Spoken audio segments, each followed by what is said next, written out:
Thanksgiving. It's that time of year again where we all sit down with family and friends and give thanks for all of our blessings. And if you haven't heard from one of the more popular Fate Go YouTubers, Fate Granddaughter has something special they decided to cook up just for us NA users. Aniplex decided to change things up and give the NA an exclusive banner that comes out the day before Thanksgiving, i.e. in right a few hours. Coincidentally, a couple of days right before Black Friday. Talk about good timing, right? How much is that husband or waifu really worth to you? If you missed those time-limited servants, you're in luck. Scathach has brought a couple of friends along with her for her time in the limelight. Working on a time-rotating schedule, Scathach, Gilgamesh, and Kintoki will all be on right up to the 1st of December. And if that isn't enough to loosen your coin purse, in addition to the Thanksgiving banner, they also pushed up the schedule for the guaranteed 5-star summon banner.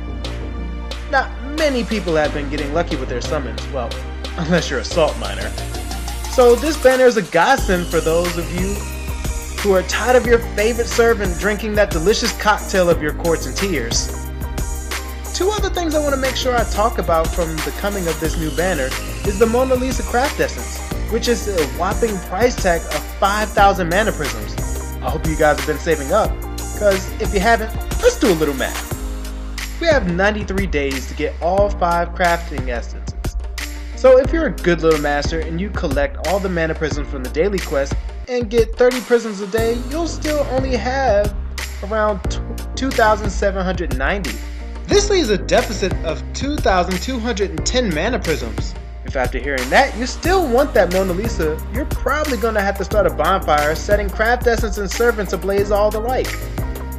But whilst doing that, save at least 16 mana prisms for the 2017 grab bag.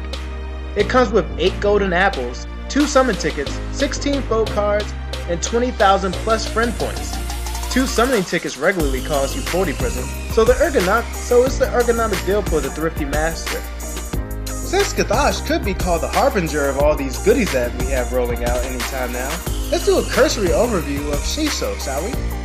Scathach, as I'll be referring to her, has been anticipated by Master for quite some time. She is the first 5-star Lancer servant that we have for the NA servers, who claims Master for maximum HP of 16,241, so she's pretty tanky, and along with her respectable max attack of 12,452, she is well deserving of her rank.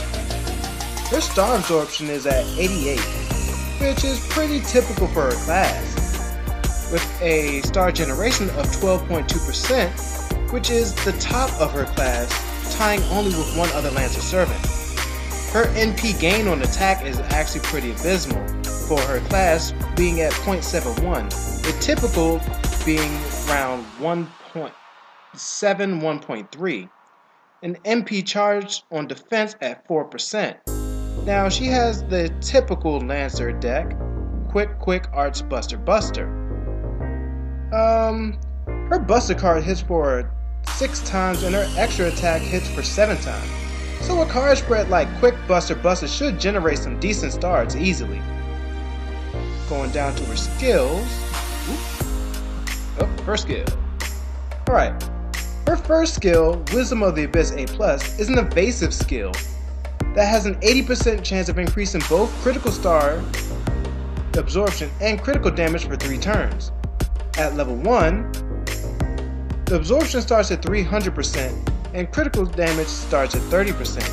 And if you manage to make it all the way up to level 10, critical damage caps off at 50% and absorption at 500%. Now if we move on to her second skill, Primeval Rune, it is the quick performance boosting version of Tamamo no Mae's Fox's Wedding. It boosts quick card performance from 30% all the way up to 50%. So, if you haven't guessed by now, with her first 2 skills, it's easy to see that Scathach is best suited for a quick or critical team, though that doesn't mean she should be limited to it. Now, the Witch of Thunscape's last skill is Godslayer B, and as the name infers, involves attacking the divine enemies, but also works on undead enemies as well. Now, attack against divine or undead starts at 50%, and making it all the way up to level 10 caps off at 100%. So If you manage to make it to level 10, you'll be doing basically twice the amount of damage. Now if we look down at her Noble Phantasm, Soaring Spear of Piercing Earth, well, Piercing Death, apologies, we see it's a quick type Noble Phantasm, but most notably, it has a stun percent chance of 500%. So, if you're looking for just stall for a turn, she might be your gal. If stalling isn't your aim, she can blast him with a base damage of 1200% at her MP level 1. If you manage to get her to Noble Phantasm level 5, she'll be destroying her enemies with 2000% damage. What, that not enough? Well, that spear of her has a nasty little bite to it that has a 50% chance of inflicting instant death at level 1 and a 100% chance at Noble Phantasm 5. Of course, you do have to think about class resistance to death, but nonetheless, it's still an interesting party trick. Your best time to obtain her Ascension materials would be before the Gouda Gouda event ends, most notably being the Talents of Chaos and the Heart of the Foreign Gods. So, will you be lucky enough to summon the Great Shisho? Let me know how you did. I'll be pulling for her very shortly, so look forward to that train wreck. Until the next time, guys and gals, bye-bye.